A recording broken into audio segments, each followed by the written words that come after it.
여름이 안 갈 것 같지 않았습니까? 여름이 따닥 가더니 가을이 다른 길 쳐서 오는 것 같죠. 가을인가 했더니 겨울인 것 같지 않습니까? 결국 하나님의 때는 오는가 그런 생각을 하게 됩니다. 10월 31일 이번 주 금요일이죠. 저녁 예배가 있습니다. 우리 교회에 하나님께서 허락하신 특별한 은혜가 금요 저녁 예배일 것 같아요. 한 달에 한 번씩 오는 부흥회 은혜와 축복이 함께하는 부흥회인 것 같습니다. 그런데 많은 분들이 함께하지 못하는 게 좀 아쉽죠. 이번 금요 저녁 예배 기억하시고 다 같이 은혜 받는 시간이 되었으면 좋겠습니다. 아멘. 이제 마가복음, 마태복음 그리고 산상수훈을 마무리짓고 이제 출애굽기로 들어가고자 합니다. 그래서 오늘의 제목을 약속의 성취, 백성의 시작.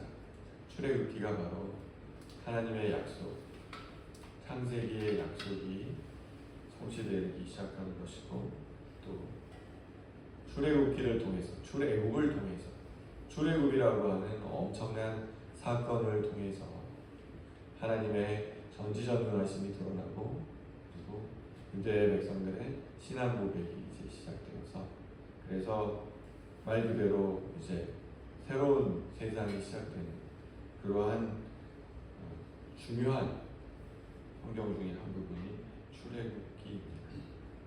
구약에서 시작이요 가장 중요한 책이 출애굽기라고 이렇게 인정이 되고 있거든요.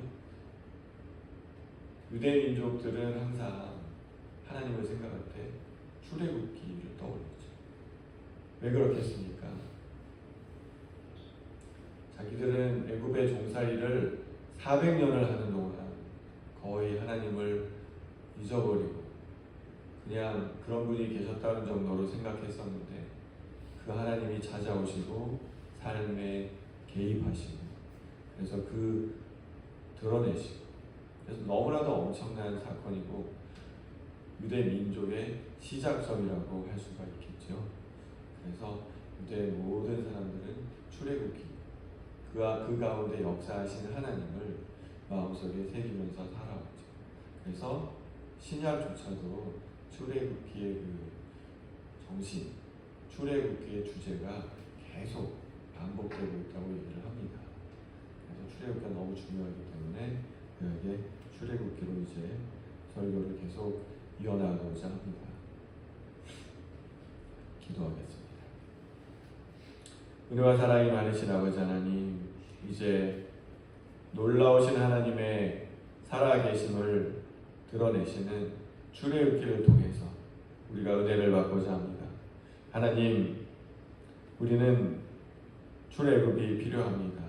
사탄의 권세에서 벗어나 새로운 하나님의 세계로 들어가는 그 놀라운 역사가 있어야만 합니다. 주님, 매일매일 우리의 삶 가운데에서 매일매일 주 하나님이 역사하시는 그 삶을 체험하는 우리 인생이 되게 도와주시옵소서. 아멘. 이스라엘 백성들처럼 우리도 하나님의 역사하심의 증인으로서 살아갈 수 있도록 도와주시고 인도하여 주시옵소서. 아멘. 주께서 오늘 말씀 가운데 함께 하시고 은혜 주셔서 우리가 매일매일의 삶을 출애굽에 놀라운 체험을 하는 그러한 놀라운 역사가 있도록 인도하여 주시기를 바랍니다. 아멘. 주의 놀라운 은혜가 함께 하실 줄 믿습니다. 말씀을 전할 때 주여 함께하여 주시옵소서. 그리고 주 예수님 이름으로 기도하였습니다. 아멘. 우리는 많은 약속을 합니다. 하지만 우리는 약속을 제대로 온전히 지키지 못할 때가 너무나 많지요. 왜 그렇습니까? 그것이 우리의 한계인 것 같아요. 상황에 따라서, 세상이 어떻게 변하느냐에 따라서 우리가 살다 보면 우리가 약속한 것을 제대로 지키지 못할 때가 많이 있습니다. 그렇지만 하나님은 어떤 분이십니까? 하나님은 약속이세요. 그리고 그 약속을 끝까지 지키십니다. 성경을 한마디로 말하면 약속을 끝까지 지키셔서 우리를 사랑하시는 하나님과 그 약속을 지키지 못하는 우리 인간들의 한계, 그리고 그로 인해서 벌어지는 많은 일들, 그 가운데에서도 우리를 사랑하신다는 약속을 끝까지 지키시는 하나님의 그 언약과 사랑, 그것이 성경의 핵심 주제가 아니겠습니까? 출애굽기는 어떤 책이죠? 창세기는 하나님께서 계속 약속을 하시죠. 이 세상이 시작되면서 하나님께서 하시는 약속이 계속 이어지는 책입니다. 출애굽기는 이제 하나님의 언약이 구체적으로 실천되는 그 첫 발을 떼는 시작점이 바로 출애굽기라고 할 수 있습니다. 하나님의 약속이 성취되기 시작합니다. 이제 백성들이 만들어지는 그 과정이 오늘 출애굽기 1장 1절로부터 7절입니다. 1장 1절로부터 7절을 보기 전에 먼저 우리는 출애굽기가 어떤 책인가 한번 살펴보면 좋을 것 같습니다. 출애굽기는 어떤 책입니까?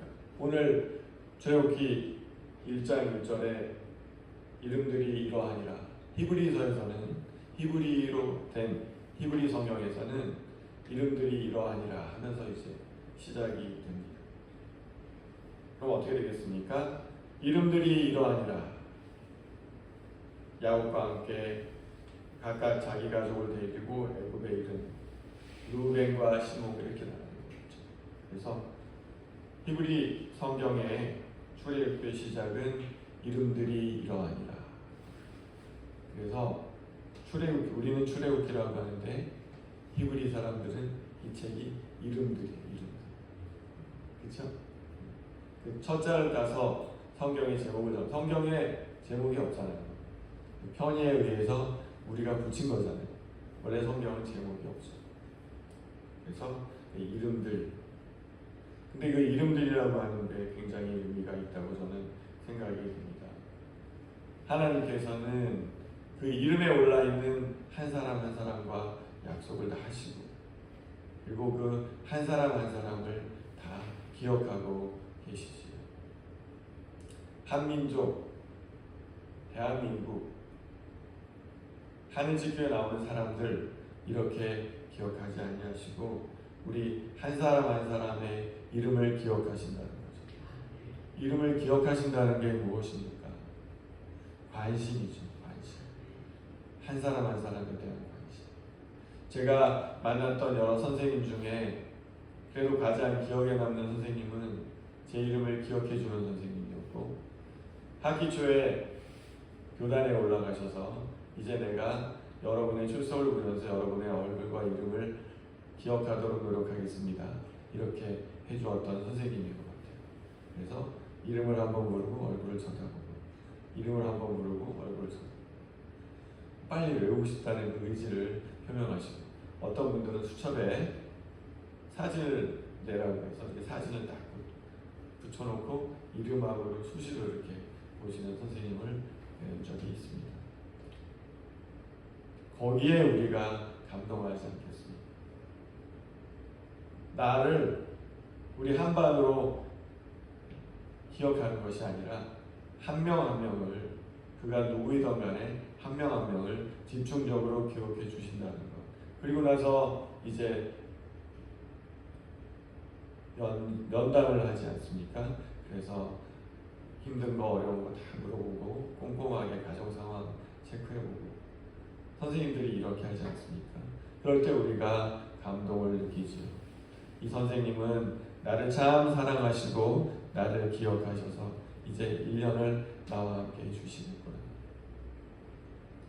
하나님께서 70억 인구 중에 나를, 그 인구 중에 하나, 걔 누구였더라 이렇게 기억하시는 분이 아니고, 이름과 나의 모든 것을 다 기억하시고 나의 고민과 나의 걱정과 내가 바라는 모든 것을 아주 소상하고도 상세하게, 때로는 나의 부모님보다도 더 깊게 알고 계신다. 그런 하나님이시다 하는 것을 보여주시는 거죠. 이스라엘 백성으로 우리는 기억하고 넘어갈 수 있지만 하나님께서는 절대로 그렇게 하지 아니하신다, 이런 뜻이 담겨 있는 것 같아서 정말 감동을 줍니다. 여러분, 출애굽기의 이름이 이름들입니다.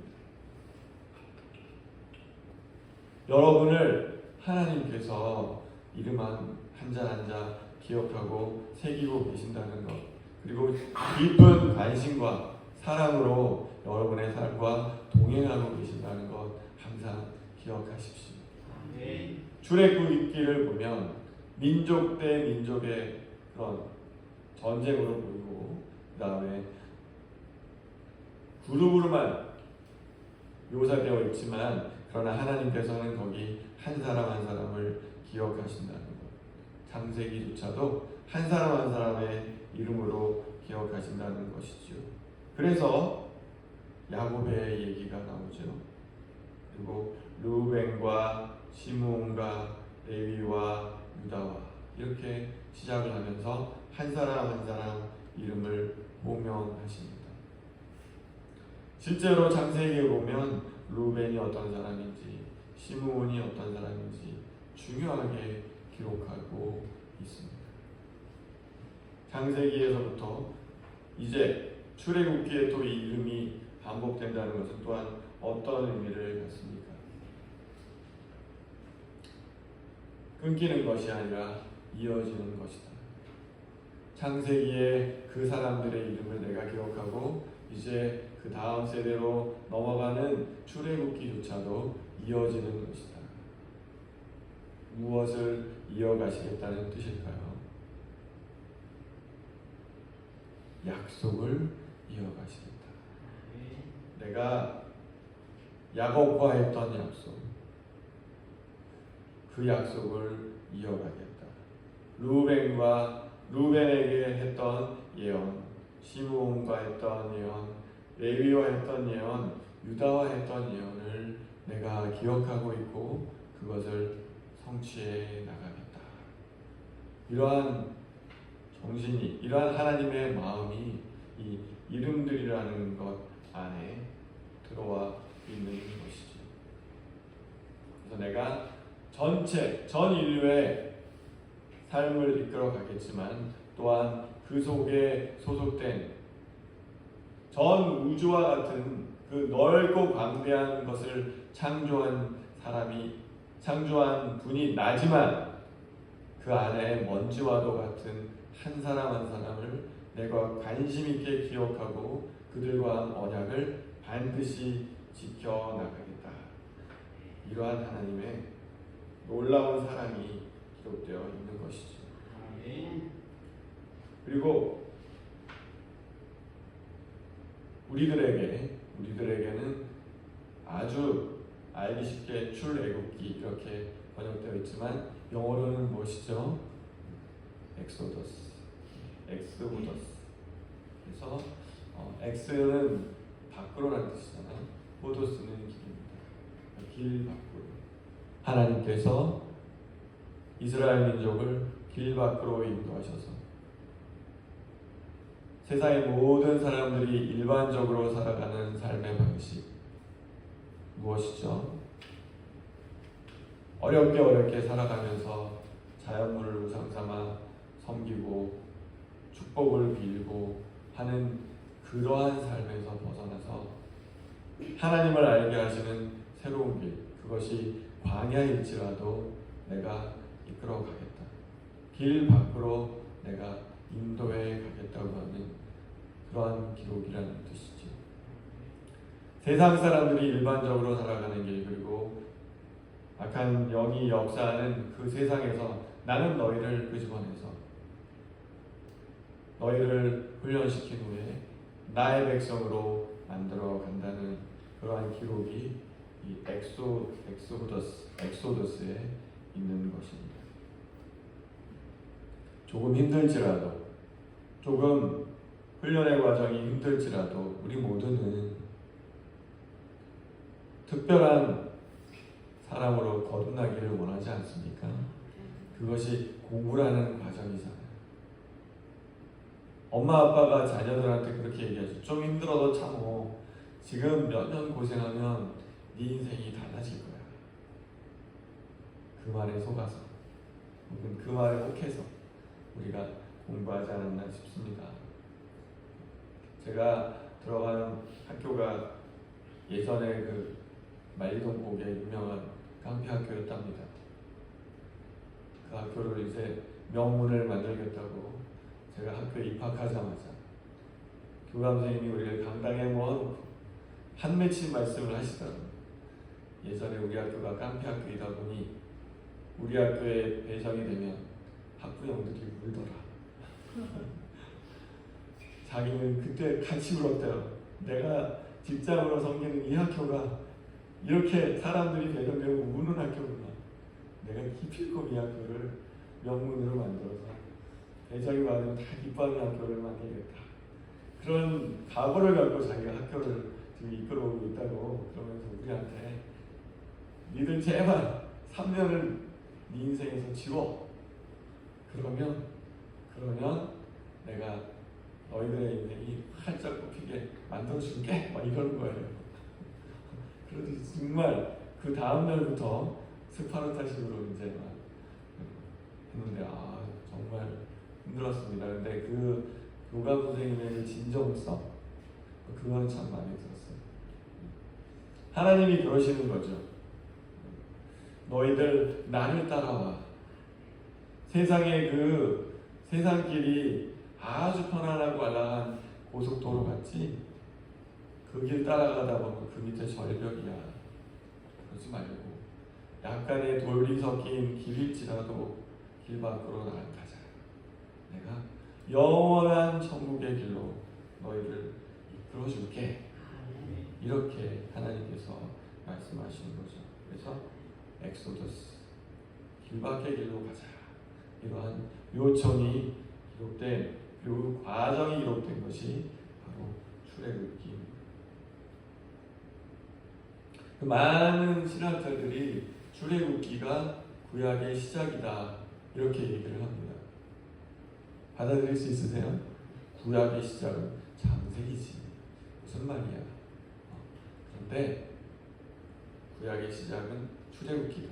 아마도 출애굽기를 먼저 구상하고 집필했을 것이다. 그 다음에 창세기였을 것이다. 이렇게까지 얘기를 합니다. 왜 그럴까요?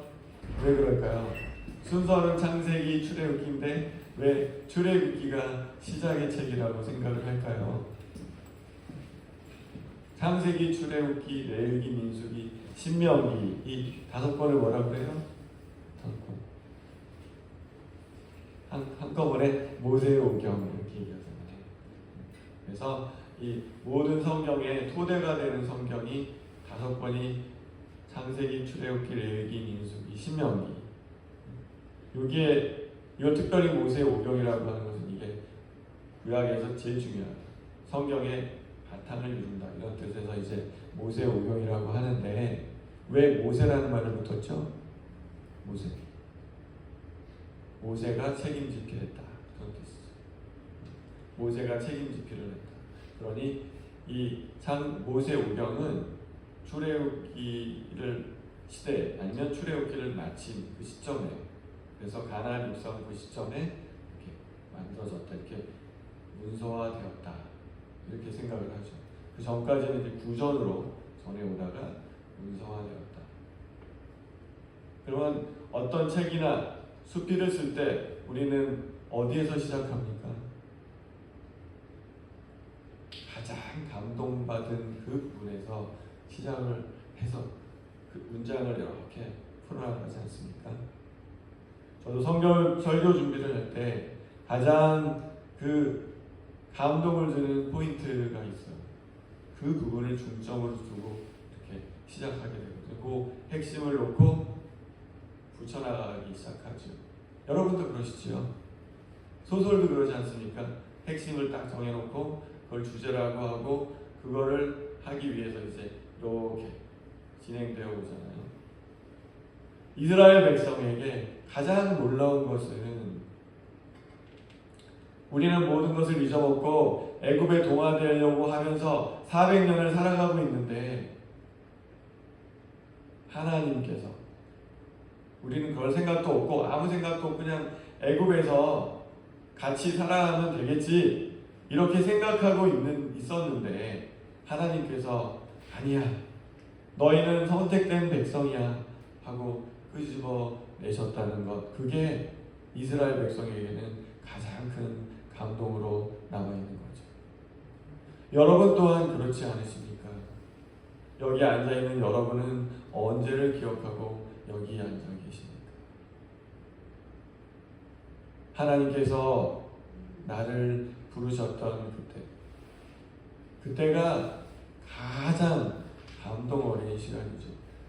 내 신앙이 가장 불타올랐던 그 시점, 하나님이란 말만 들어도 눈물이 글썽글썽하던 시점, 하나님이 내게 베풀어 주신 은혜가 내게 복받치게 느껴지던 그 시점, 그 시점을 우리는 기억하면서 우리의 신앙을 고백하고 살아가지 않습니까?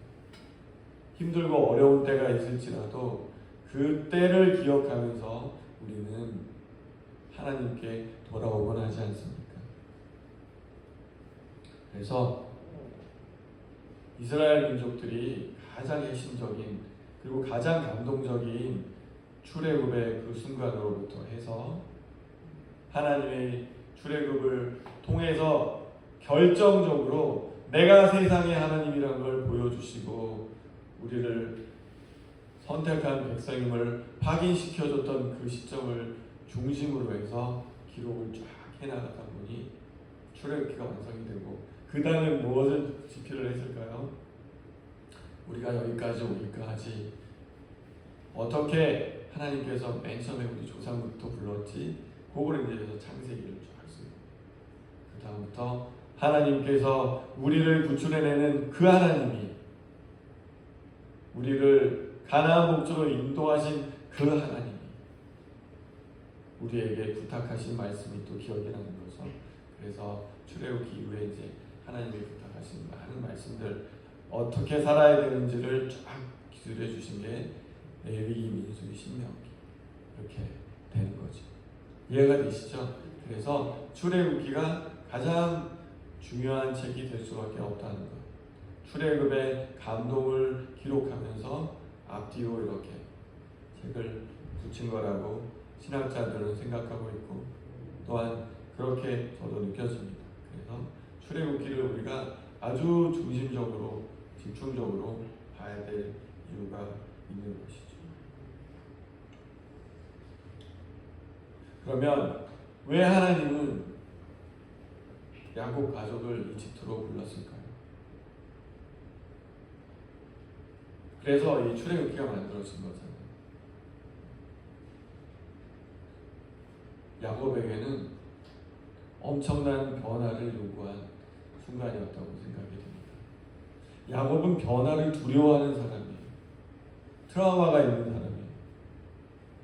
왜 그렇죠? 야곱이 발 뒤꿈치를 잡았다는 사람이잖아요. 사기꾼이죠. 자기 형을 속이고 축복을 가로챈 사람입니다. 그렇죠. 그렇게 해서 이 사람이 삼촌 라반의 집으로 도망을 가게 됐죠.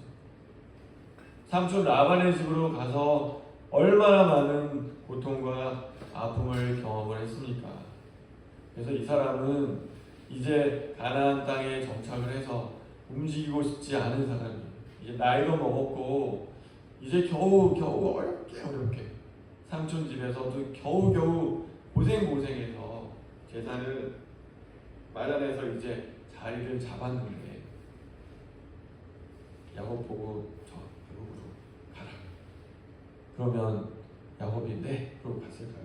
정말로 가기 싫은 거죠. 요즘 급격한 변화의 시대입니다. 저는 이런 요즘이라고 말하기도 참 그러한 게 우리 민족의 역사가 근세 100년 동안 엄청나게 변화온 세대 아닙니까? 네. 집의 환경부터 먹는 것부터 화장실 모습부터 엄청나게 달라졌죠. 그렇지 않습니까? 그렇죠. 우리는 엄청난 변화를 겪어온 사람들이에요. 그래서 우리 민족은 변화에 좀 익숙한지 모르겠어요. 이사도 자주 가고 그런지 모르겠어요. 하지만 변화는 두렵지요. 우리는 또한 요즘에 AI라는 그 엄청난 변화를 앞에 놓고 떨고 있잖아요. 내 직장이 없어지진 않을까. 우리 태호의 경우에는 어느 과를 가야 그나마 AI의 폭풍을 좀 덜 맞으면서 내가 살아갈 수 있을까, 이런 고민하지요. 네. 그렇게 변화를 앞에 두고 있는 우리 앞에, 그리고 그 두려움, 대한민국은 어떻게 변화될 것인가, 인구가 줄어간다고 하는데, 그래서 여러 가지 경제적인 어려움이 느껴진다고 하는데, 우리는 어떻게 해나갈 것인가, 내 직장은 어떻게 될 것인가, 나는 어떻게 될 것인가, 교회는 어떻게 될 것인가, 이러한 고민을 우리도 하고 있는데, 야곱도 그러한 변화를 하나님께서 주시고자 할 때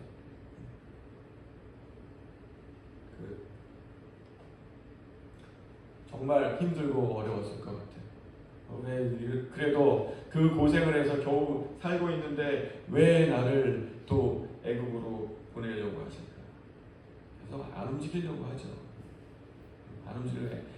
아들들이나 좀 가서 곡식이나 구해오게 하지, 자기가 움직이고 싶은 생각은 전혀 없었지요. 그럴 때 하나님이 이렇게 말씀을 하십니다.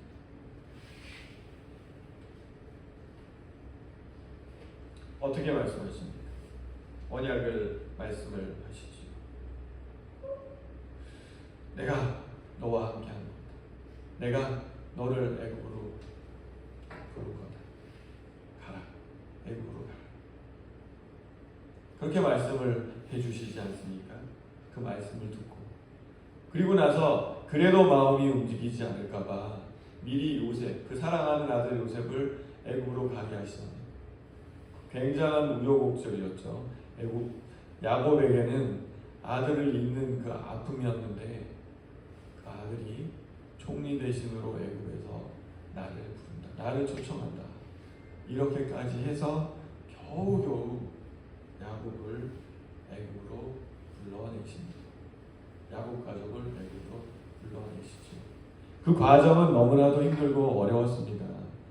새롭게 그 길로 간다는 것이 너무나도 고통스럽고 힘들었습니다. 우리가 마치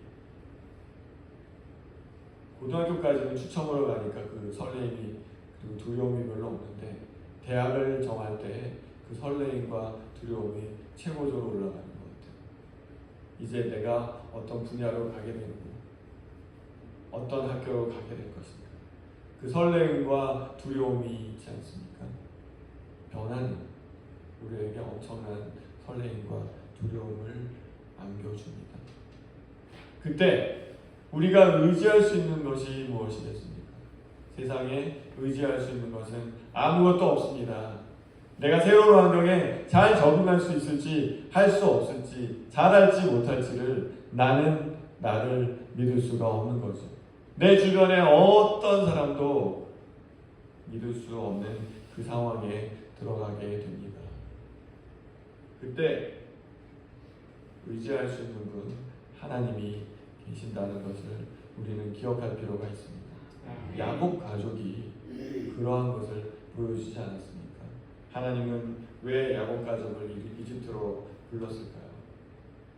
가나안은 주기적으로 가뭄이 오는 곳이었고, 가나안은 주변에 여러 민족이 너무나 많은 우상을 숭배하는 곳이었고, 그래서 좀 더 터가 넓은 곳에서 한 민족으로 성장해서 다시 들어오는 과정이 필요하지 않았을까? 이렇게 하나님께서 생각하지 않으셨나 상상을 해봅니다.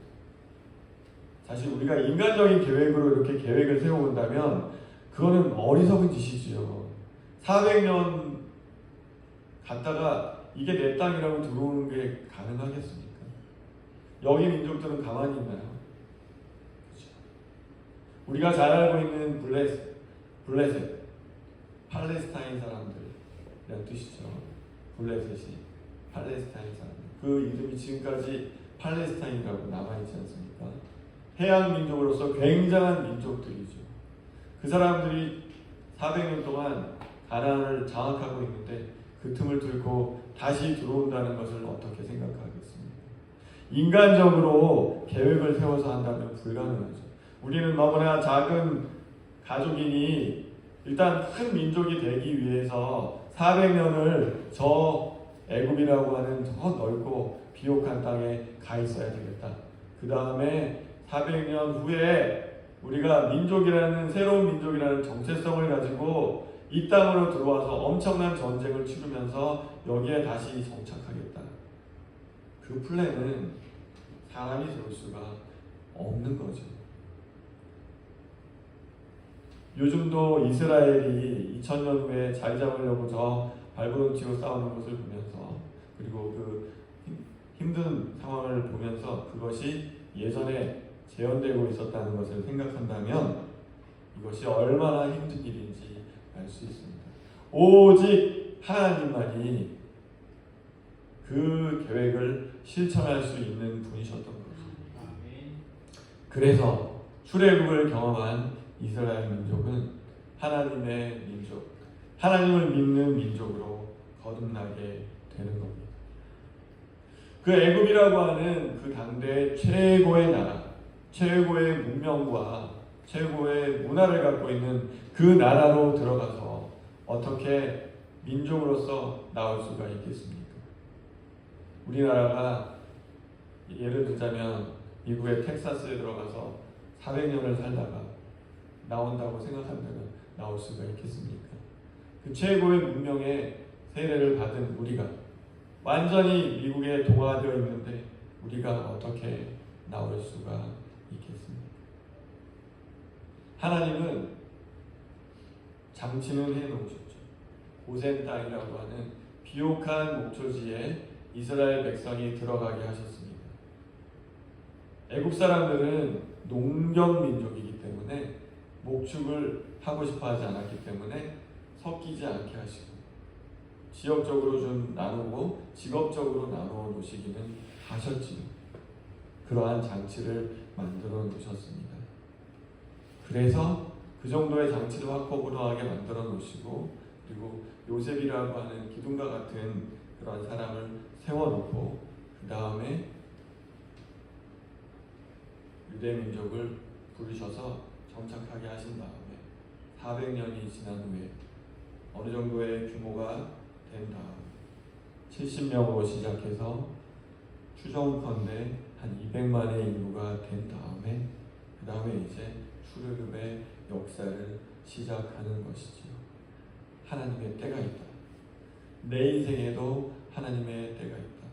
민족에게도 하나님의 때가 있다. 이런 것을 보게 됩니다.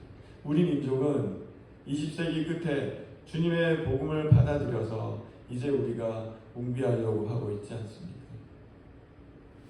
민족을 향한 계획이 있고 한 사람 한 사람에게 계획이 있고 그 계획을 계획하고 설계하시는 분이 하나님이시라고 한다면 하나님을 믿으면 우리는 안심하며 내 인생의 한 걸음 한 걸음을 살아갈 수 있지 않겠습니까? 아멘. 오늘 본문에서 그렇게 얘기하고 있습니다. 야곱의 허리에서 나온 사람이 70명이었다. 70명이 애굽으로 갔다. 그리고 요셉이 애굽에 있었다. 하나님의 사람, 하나님이 계획하신 한 사람 요셉이 그 역할을 충분히 할 때 70명이 애굽으로 들어올 수 있었다. 한 사람의 중요성도 알게 해주고 그리고 그 한 사람을 키워가신 하나님을 떠올리게 하고 그리고 70명이라고 하는 소수의 사람들이 애굽으로 들어와서 정착을 했다고 얘기하고 있죠. 그 과정이 출애굽기 1장 1절부터 7절에 다 나와 있습니다. 70명이 200만 명이 되었다. 그것이 어떻게 가능했다고 얘기하고 있나요? 1장 6절에 보면은 요셉과 그의 모든 형제와 그 시대의 사람은 다 죽었고 기둥과 같이 여기던 요셉은 죽었다. 결국 사람을 의지하는 것은 아니었다. 사람은 제한적이기 때문에 사람의 한계는 분명히 있는 것이죠. 요셉이 영원히 400년을 살았으면 좋았겠지만 그도 생을 마감하고 결국은 죽었고 뭐가 남습니까?